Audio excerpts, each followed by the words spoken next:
Tranquilo? Simbora agora? A parte de história, né? O histórico, na verdade, histórico da Previdência Social.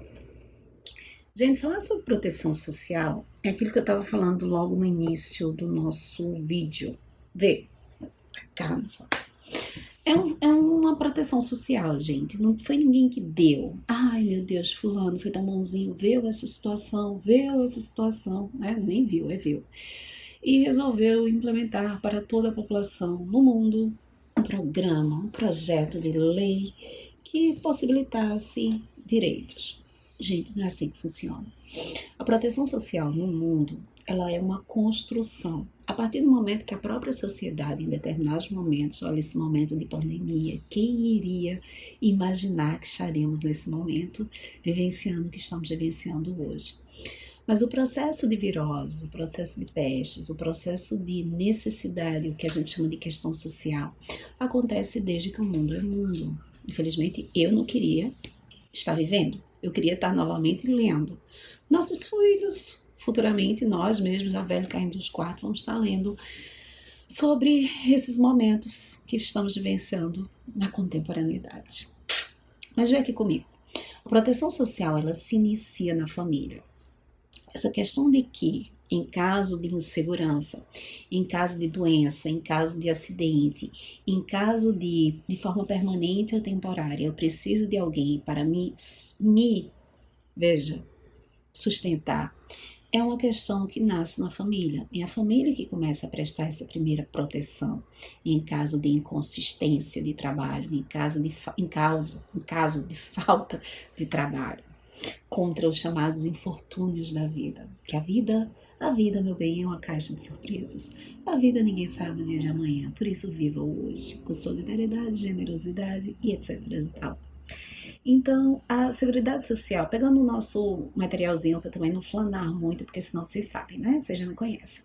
Seguridade Social é um meio para atingir a justiça, que é o fim da ordem social.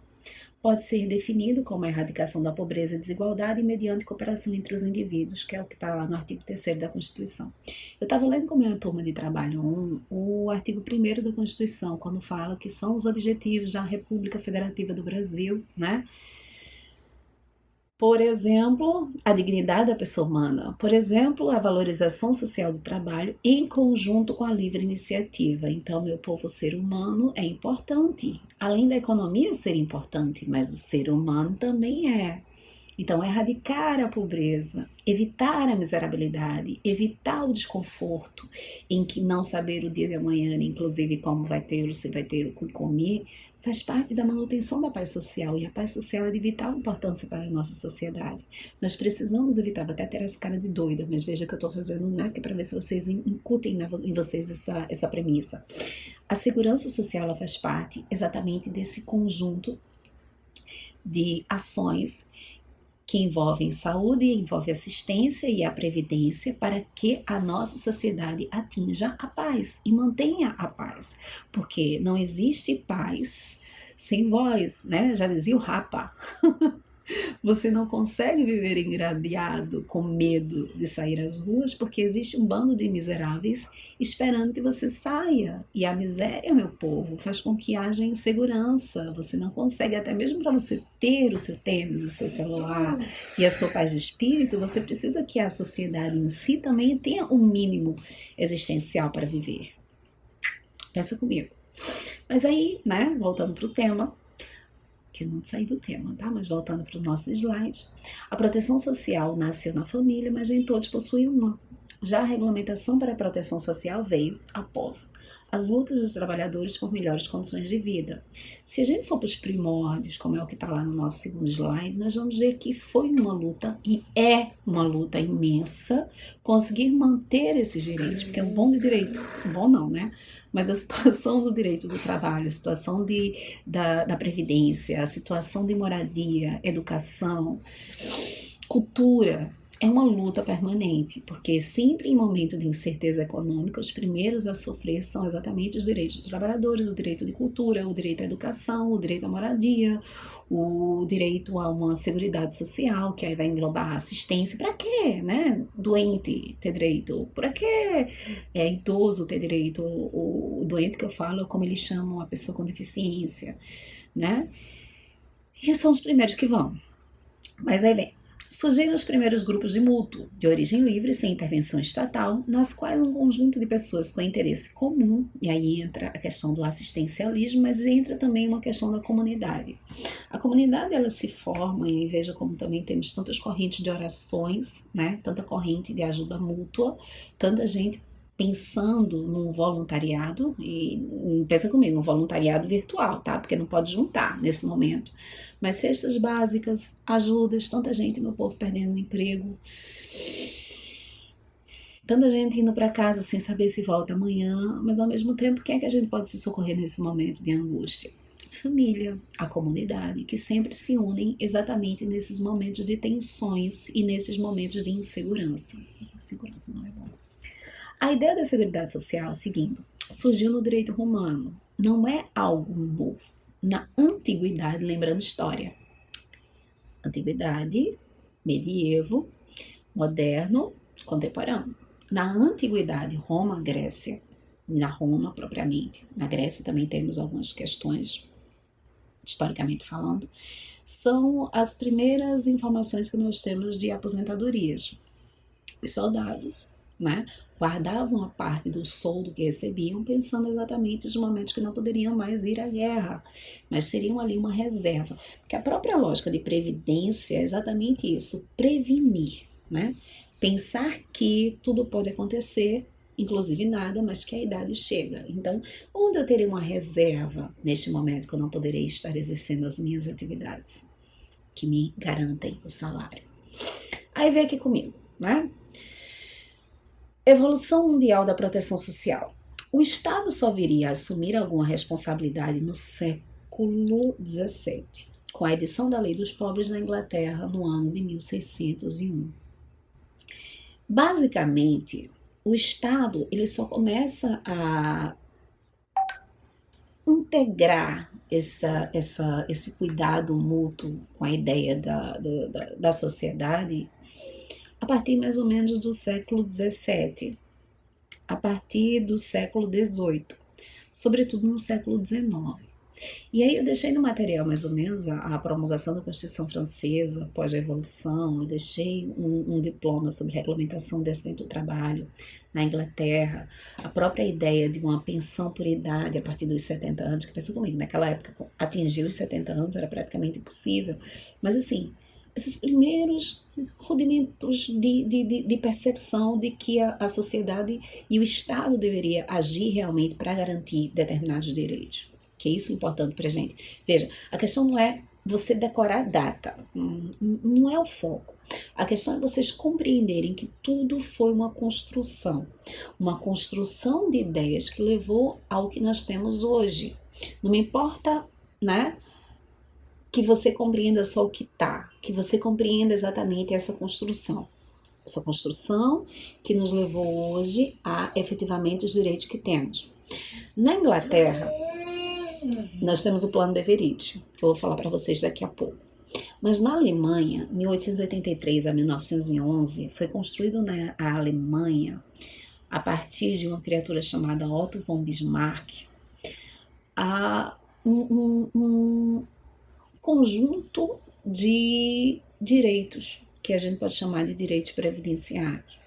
Eles começaram a pressão, e sobretudo sentindo a pressão da Revolução, né, bolchevique, e eles começaram a perceber que era melhor conceder determinados direitos do que passar o que a Rússia, até então Rússia, depois União Soviética e hoje novamente Rússia, estava vivenciando lá.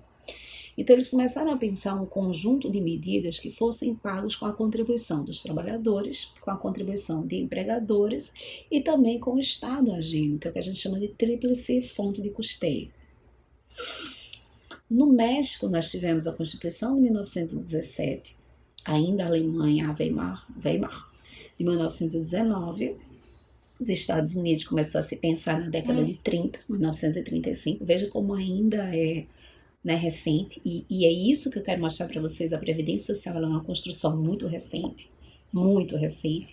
Século XX para cá é que nós temos a implementação, principalmente aqui no Brasil, dessa Previdência Social como um todo.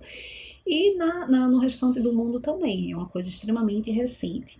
E na Inglaterra, o Plano Beveridge, que eu já falei para vocês, em 1942. Gente, o Plano Beveridge, eu posso falar para vocês que é um dos melhores planos em termos de segurança para a população. Ele vai atingir o que antigamente nós chamávamos do ventre até o caixão, né? Era basicamente essa a propaganda da época. Plano Beveridge, do ventre ao caixão. Você teria uma proteção para a mãe desde a época da gravidez, perpassando vários momentos ao longo da sua vida, até o momento em que você falece. Você, né, morto não tem caixão, mas contudo deixa dependentes. Então, esses dependentes também teriam a possibilidade de receber o que nós vamos chamar hoje, de pensão por morte. Então, um dos melhores planos e mais organizados é o Plano Beveridge. E até eu deixei aqui para vocês nos slides a diferença entre o sistema bismarckiano e o sistema beveridiano. Enquanto que o bismarckiano ele é mais limitado ao trabalhador e as suas determinadas necessidades, e financiado por trabalhadores e empresas e entrando a partir do Estado também, o sistema beveridiano ele visa a proteção universal. Tudo, todos, e financiado por toda a sociedade mediante a arrecadação de impostos. Eu acho que se a gente pode falar do mais interessante nesse modelo, é exatamente a ideia de que o Estado deverá arcar com o custo da sociedade. E o Estado que eu falo aqui, o Estado que na verdade existe porque existe com a contribuição da própria sociedade. Então a sociedade já contribui automaticamente, esse Estado em cima das contribuições arrecadadas por toda a sociedade, dar a esta sociedade condições mínimas de sobrevivência em determinados momentos, como por exemplo em pandemias, né? Então o Estado custeia a própria segurança. Segurança de quem? Da própria sociedade. Lindo isso. No Brasil, Ana Flávia, no Brasil, o que acontece? No Brasil, nós tivemos, em 1543, as ações das chamadas Santas Casas de Misericórdia. Gente, é muito comum a gente ainda encontrar alguns hospitais com esses nomes, Santas Casas de Misericórdia. Pense que a Igreja Católica, quer queira, quer não, agiu muito aqui no Brasil, nesse momento de assistencialismo.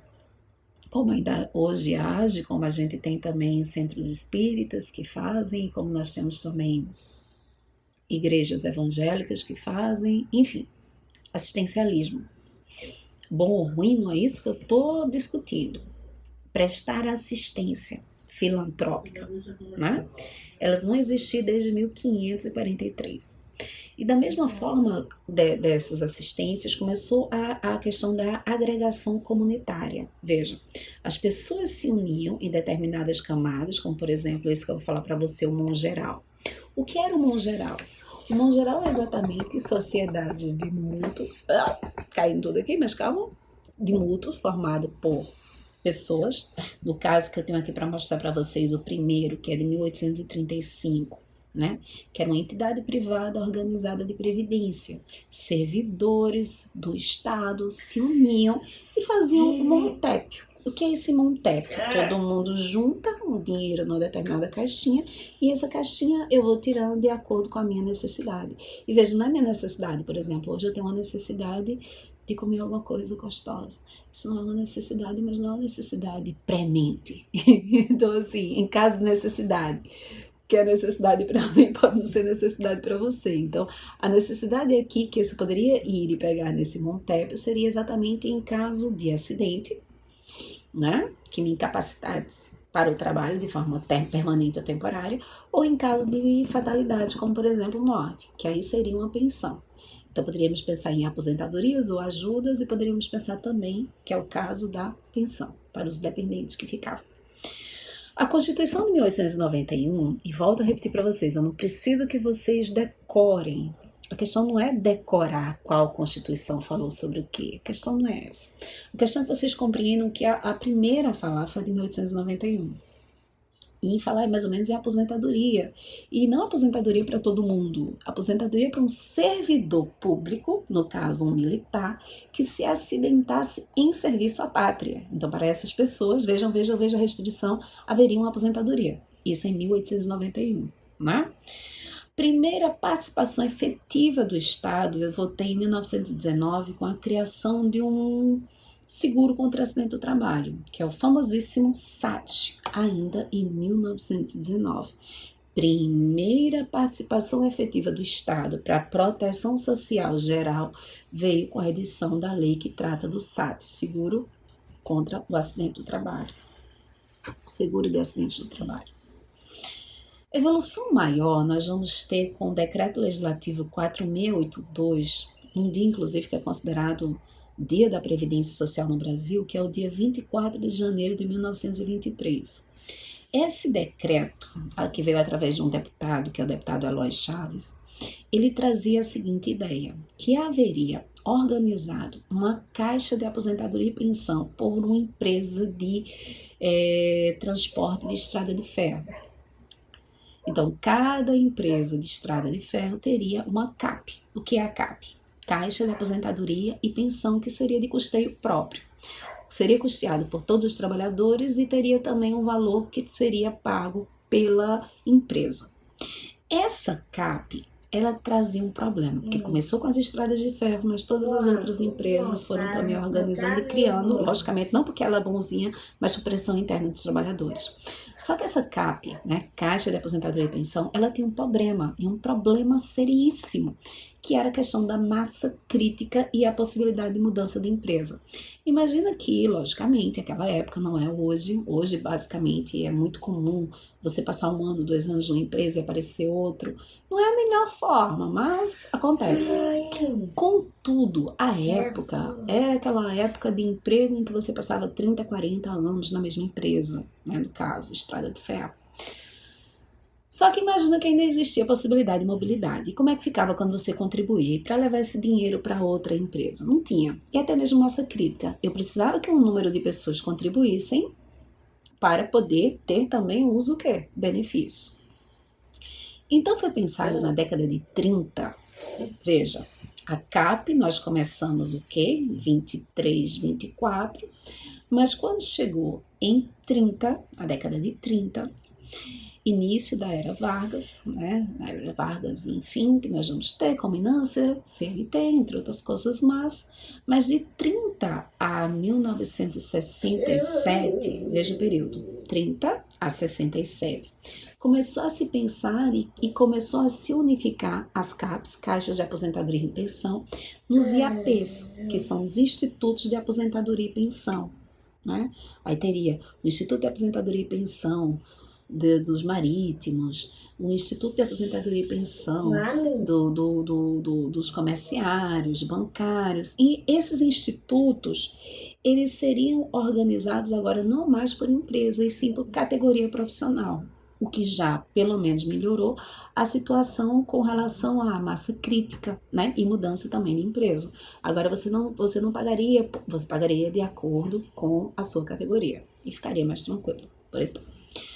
Ainda sobre a ideia de onde estou nas constituições, de 1934, foi a primeira a estabelecer a forma tríplice da fonte de custeio previdenciário, né? Aí, pegando o gancho da ideia trazida pela Constituição, né, alemã, pela ideia da Alemanha, que seria a tríplice forma de custeio, uma parte paga pelo Estado, empregador e empregado. Foi também a primeira Constituição a utilizar a palavra previdência, seu adjetivo social, né? Tivemos ainda a Constituição de 46, que começou a falar previdência, substituindo a expressão seguro social. Agora é mais por questão mesmo para vocês entenderem como é que foi feito, como é que foi se organizando essas nossas constituições em termos de previdência social, de seguridade social. Contudo, vem uma lei na década de 60 que ela ainda hoje a gente chama de LOPS, que foi a Lei Orgânica da Previdência Social. O que é que ela trazia? Ela tinha a ideia de unificar todos os IAPs, né? IAPs, que é o Instituto de Aposentadoria e Pensão. Então, veja, começamos com as CAPs, Caixa de Aposentadoria e Pensão, que era pensada por empresa, cada empresa. Fomos para o IAPs, Instituto de Aposentadoria e Pensão, que começou a ser pensado por categoria, até chegar a LOPS, que veio unificar todos os IAPs e criar um padrão único, que é o que nós temos hoje. Todos no regime só. Aí na Constituição ainda de 46, né, proibindo a prestação de benefícios sem a correspondente fonte de custeio. Isso é importante para nós, que está hoje na nossa Constituição. Eu só posso falar em majorar ou ampliar um benefício, né, ou criar também novos benefícios, se eu criar antes a forma de o quê? Custeio. Balança atuarial saudável. É vida. Então, basicamente, em 77, criou-se o SIMPAS, né? Que é o Sistema Nacional de Previdência e Assistência Social. Dentro desse SIMPAS, nós vamos agregar alguns institutos, como, por exemplo, o IAPAS, o INPS, o INAMPS e a LBA. Gente, IAPAS, Instituto de Administração Financeira da Previdência e Assistência Social, uma autarquia que administrava os recursos. O INPS, né, que é o Instituto Nacional de Previdência Social, que era responsável pela administração. INAMPS, que era uma autarquia pela prestação de saúde, à época a saúde você só tinha direito se você pagasse. INAMPS. LBA, que era a Legião Brasileira de Assistência, fundação que é responsável pela assistência social dos carentes. FUNABEM, Fundação Nacional do Bem-Estar do Menor, cuidava exatamente dos menores carentes. SEMI, que é Central de Medicamento, iria tratar sobre a administração e a melhora do medicamento para a população. DataPrev seria a empresa de processamento de dados da Previdência Social. E, basicamente, para nós, nos interessa isso. Entender que chegamos a ter e que hoje não existe mais.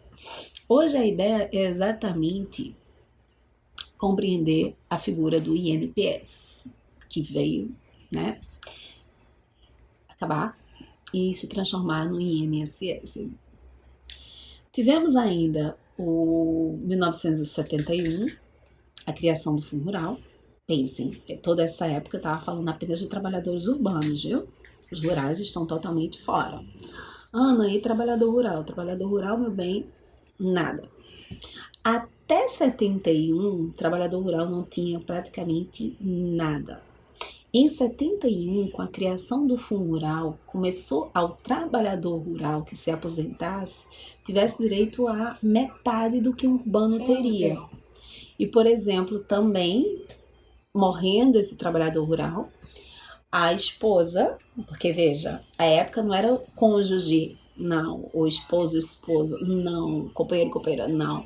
Era um benefício que era apenas para as mulheres. Inclusive, se uma mulher trabalhadora morresse, o esposo não tem direito a nada.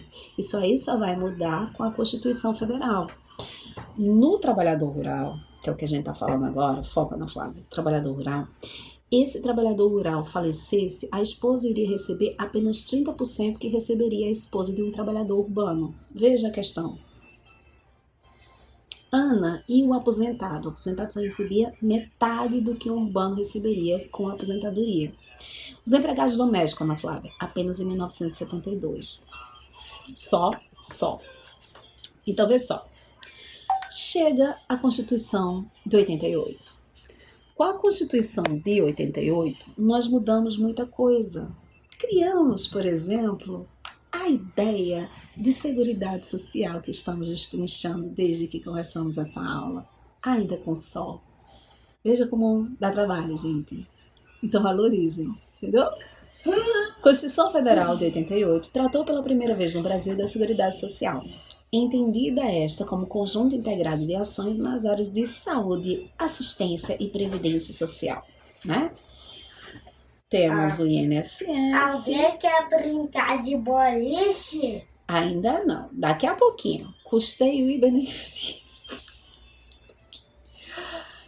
Gente, E agora... para encerrar, prestem só atenção aqui Só em passou princípios. isso.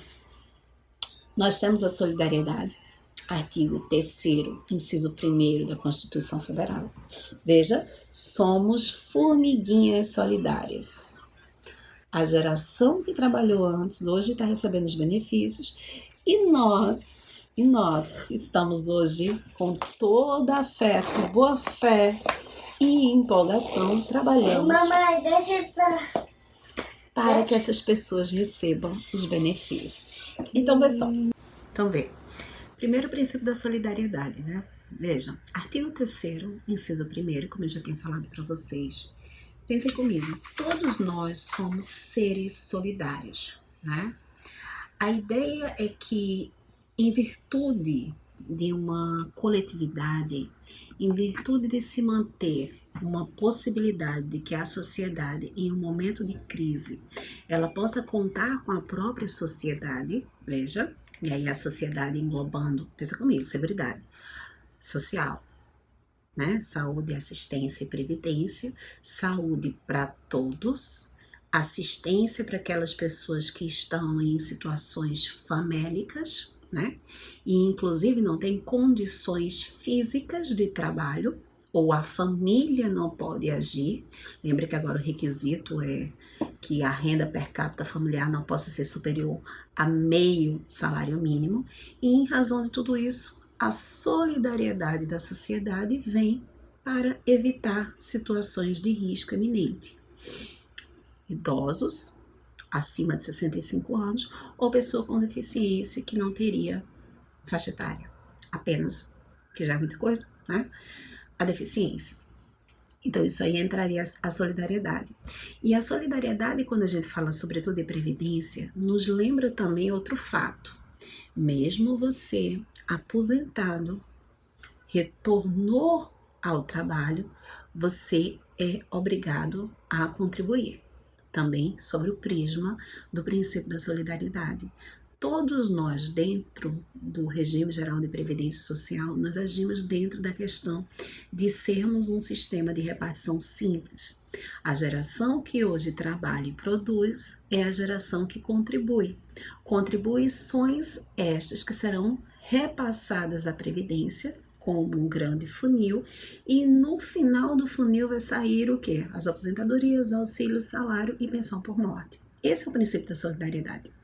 Quando a gente fala de universalidade, de cobertura e atendimento, é importante a gente cindir esse princípio em universalidade e cobertura. Veja, pensa como é que eu estou escrevendo com vocês no quadro. Universalidade e cobertura. Foi pensado na Seguridade Social para universalizar a cobertura de atendimento, tanto da saúde dentro de todas as possibilidades de doença, medicação e tratamento, como também das situações de assistência social, né? Logicamente que é universalizar a possibilidade de cobertura contra os riscos sociais, contudo também universalizar o atendimento. Eu cubro e também atendo. Contudo, todavia, entretanto, a gente tem que pensar bem e ainda entender que existe a necessidade de algumas pessoas serem destinatárias de determinadas prestações, que aí seria um aspecto subjetivo, que é o que acontece, por exemplo, nem todos em estado famélico teriam direito à assistência social. Por exemplo, precisa de o quê? Requisitos. Então, ainda pegando esse gancho, universalizar a cobertura e o atendimento ainda de acordo com o princípio, que é o princípio da reserva do possível. Lembrem que são divisas econômicas. Apesar de que eu não acredito e não aceito muito a economia sobrepor aos seres humanos, mas a gente, enfim, tem que fazer essa ponderação neste momento, nesse caso. Não da pandemia, por favor. Uniformidade e equivalência de prestações entre a população urbana e rural. Gente, preste atenção aqui. Quando a gente está falando sobre isso, é majoritário explicar, e na verdade relembrar, porque no início dessas aulas a gente falou sobre isso, que antes da Constituição Federal de 88, os urbanos recebiam bem mais do que os rurais no momento de aposentadoria ou pensão. Né? Hoje, com esse princípio, o que é que se estabelece? Urbanos e rurais têm direito, né, aos mesmos benefícios. O que pode acontecer de diferente é que, em razão da contribuição, os valores sejam distintos, né? Mas eu receberei os mesmos benefícios, as aposentadorias, auxílios, salário e pensão. A situação que poderá mudar será o valor que eu irei receber, que automaticamente será de acordo com aquilo que eu efetuei a título de contribuição ao longo da minha vida laboral. Mas eu terei direito aos mesmos benefícios. Isso aí é majoritariamente para a Previdência Social. Saúde, direito de todos e dever do Estado, e a assistência social para aqueles que dela necessitar. Frisem bem isso. Quem é os necessitados? Requisitos. Qual o requisito? Idoso, 65 anos, homem ou mulher, pessoa com deficiência de 0 a 64 anos e o requisito da miserabilidade econômica, que aí entraria que a renda per capita familiar, as pessoas que estejam dentro com você, né, dentro daquela família, dentro daquela unidade familiar, naquela residência, juntos todos, efetivamente a renda per capita daquela família fica em torno de meio salário mínimo. Antes era 1/4, hoje meio salário mínimo. Próximo princípio, rodem a tela.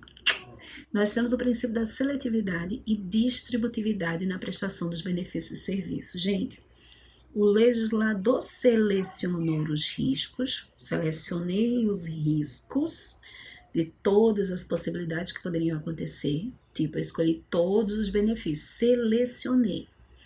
E após essa seleção, ainda pela reserva do possível, eu vou fazer a distribuição. Como é que eu vou distribuir? Vou distribuir de acordo com critérios de justiça social, sempre, né? Princípio da isonomia, sempre, mas na ideia de que nem todos vão poder receber. Ana, não entendi. Selecionei as mazelas, selecionei os riscos sociais e vou distribuir entre todos aqueles que vão ter direito ou não àqueles benefícios. Exemplos práticos. Assistência social. Requisito, distribuição. Os benefícios, por exemplo, de auxílio acidente. Não é todo mundo que tem direito. Tem que ter uma sequela que justifique o auxílio acidente. Outro exemplo também que dá para a gente compreender bem, salário família. Salário família não é para todo mundo que tem filho, é apenas para o trabalhador baixa renda. Outro, nós temos também, por exemplo, auxílio reclusão. Auxílio reclusão não é para todo mundo, é apenas para aquelas pessoas que contribuíam para a Previdência Social, lógico e evidente, mas às vezes acontece de uma corrente zap-zap que enlouquece o povo. Mas volto a repetir, o auxílio reclusão tem requisitos e requisitos. E um deles é, inclusive, que o segurado, o último salário dele de contribuição não lhe tire da qualidade de trabalhador baixa renda. Que quem é o trabalhador baixa renda? A gente não tem um conceito, que a gente tem hoje é valor, que depois eu vou colocar a tabelinha para vocês verem. Todo santo, né, ano nós mudamos o limite mínimo e o limite o quê? Máximo, tanto para aquilo que você vai contribuir, como também para o que você vai receber. Porque a ideia, inclusive é o próximo princípio, que é o princípio da irredutibilidade do valor dos benefícios. Gente, os benefícios previdenciários são valores pecuniários ou o que nós chamamos de serviços. A ideia é que essa irredutibilidade do valor dos benefícios, ele fale sobre o valor nominal. Então, o valor nominal, ele nunca poderá ser reduzido. Contudo, todavia, entretanto, a Constituição também prevê que exista a possibilidade, e aí por isso que eu falo limite mínimo e limite máximo, e sempre vai ter a mesma ideia, é que preservem-se os valores reais, porque efetivamente o que eu pagaria, o que eu receberia, o que eu conseguiria pagar, minhas contas com R$1.000 há 3 anos atrás, não é a mesma coisa que eu pago com R$1.000 hoje. Então, para preservar a liquidez e a realidade da vida e o benefício, o valor, para preservar pelo menos a qualidade mínima de vida, é essencial que haja também todo santo ano uma, vamos assim dizer, uma atualização desses valores. Mas volto a repetir, quando se fala em irredutibilidade do valor dos benefícios, é a irredutibilidade relacionada ao valor nominal. Nominal. Por exemplo, se o meu benefício no momento em que saiu a renda mensal inicial foi de R$ 900, eu nunca poderei receber 890. Sempre deverá ser o quê? 900. 901 e 2 e 3 de acordo sempre com a tabela de projeção dos benefícios do INSS, que mudam todo santo ano, mudando o limite mínimo e o limite máximo. O limite mínimo, o valor mínimo que você contribui, e o valor mínimo em que inclusive você recebe, e o teto, que é até onde você contribui e até onde também você poderá receber o maior valor a título de benefício previdenciário. Pense um piso e o teto como uma casinha. Limite mínimo, piso. Limite máximo, teto. Aí, muito bem, vamos, né? Equidade na forma de participação no custeio. Gente, você vai pagar de acordo com aquilo que você ganha e também daquilo com que você gasta. Ana, não entendi o gasto. Imagine que algumas empresas, elas não cuidam muito da saúde laboral do seu trabalhador. Inclusive, sempre existem muitos CADs, comunicados de acidente do trabalho. Depois eu vou colocar o link para vocês aqui. O bom do questão remoto é que a gente vai conseguir, na hora que vocês estejam vendo essa aula, já o link vocês conseguem e abrir. Mas vê, algumas empresas, elas não cuidam da saúde dos seus trabalhadores. Acontecem muitos acidentes, inclusive acidentes do trabalho. E então, sempre que acontece acidente do trabalho, é obrigatório a elaboração do CAT, Comunicado de Acidente do Trabalho.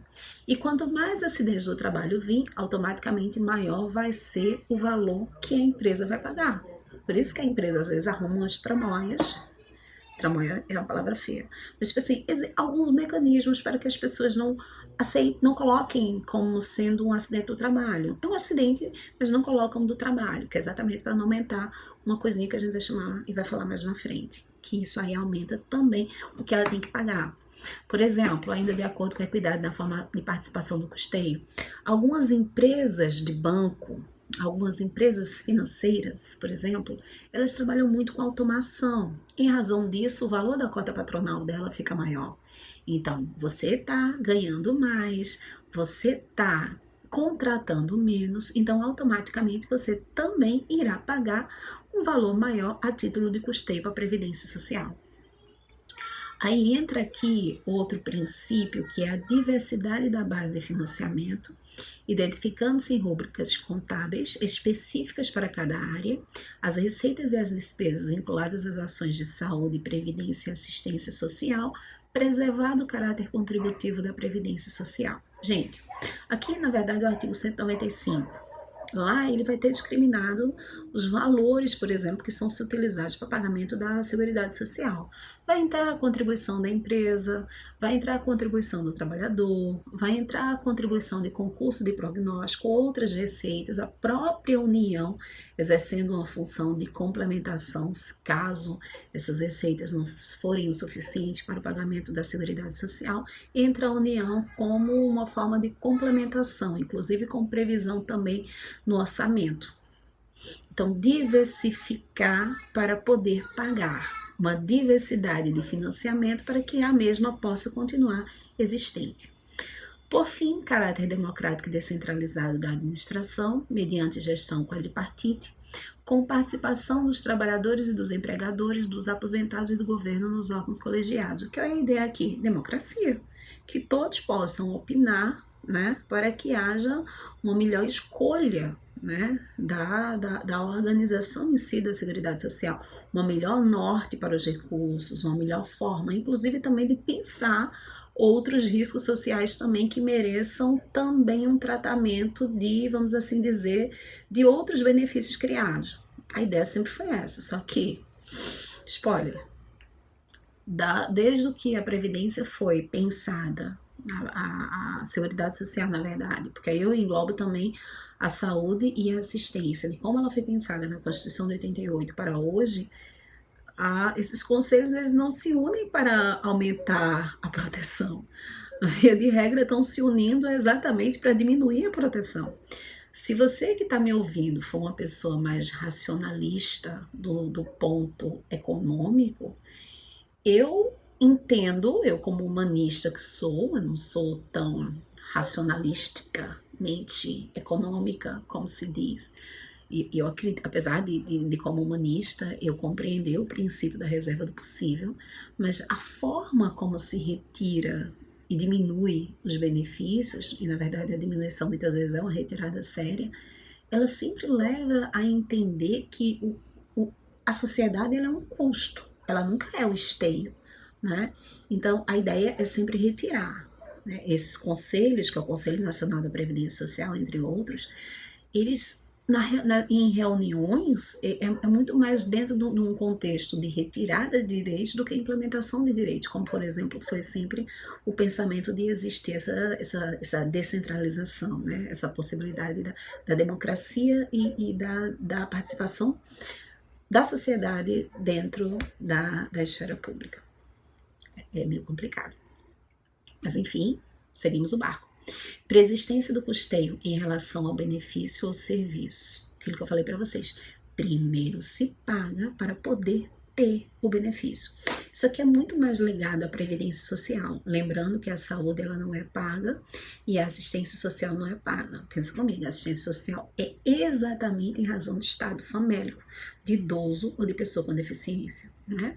Estado famélico dentro de um contexto que nem ele está podendo trabalhar, nem muito menos a família pode arcar com, vamos assim dizer, com a possibilidade de uma ajuda mútua, como foi pensado sempre desde os primórdios da Seguridade Social dentro do mundo, a proteção social como um todo. A família não aguenta, a família não consegue, a família muitas vezes precisava também do trabalho daquela pessoa para complementar a renda, e hoje em dia, ainda de não ter, efetivamente, tem o custo de medicamento, custo de alimentação. Quando a gente está tratando de uma pessoa com deficiência, muitas vezes é uma criança. Vamos pensar ainda nas crianças com microcefalia. E vamos pensar que o pai ou a mãe ou algum cuidador não consegue nem trabalhar porque efetivamente precisa ter o cuidado com aquela criança, com aquele adolescente. Vamos pensar também em casos de autistas severos. Vamos pensar casos de pessoas com Down que não estão conseguindo ainda, dentro de um acordo da progressão da doença, ter uma possibilidade de diminuição de cuidado, para assim dizer. Preexistência do custeio em relação ao benefício ou serviço é muito mais ligado à previdência social. Na verdade, é um princípio próprio da previdência social. Imagina comigo, carência. Primeiro eu pago, tenho uma determinada carência para poder depois pensar em um benefício. A Lei 8.212, inclusive, vem primeiro. Eu só deixo ela por último porque ela é mais trabalhosa e não é tão apaixonante como o benefício é. Então, eu sou uma pessoa inteligente, primeiro eu apaixono vocês e só depois eu vou pensar em infernizá-los com a custeio. Que aí sim vocês vão ver em loco o que é a Previdência Social e como ela é muito mais parecida com o tributário do que propriamente com o trabalho. E, meus amigos, ficamos por aqui. Preexistência do custeio em relação ao benefício ou serviço é o último tópico, né, da nossa aula de hoje. Reitero a minha felicidade em encontrá-los, voltar a encontrá-los. Falo novamente que é nossa ideia melhorar cada vez mais as aulas remotas e abrir também um espaço no grupo de WhatsApp para vocês começarem a colocarem as dúvidas de vocês. Próxima aula nós vamos tratar do tema de segurados e dependentes da Previdência Social. Vamos trabalhar todos os segurados do regime e os seus dependentes. Um beijo grande e até o nosso próximo encontro.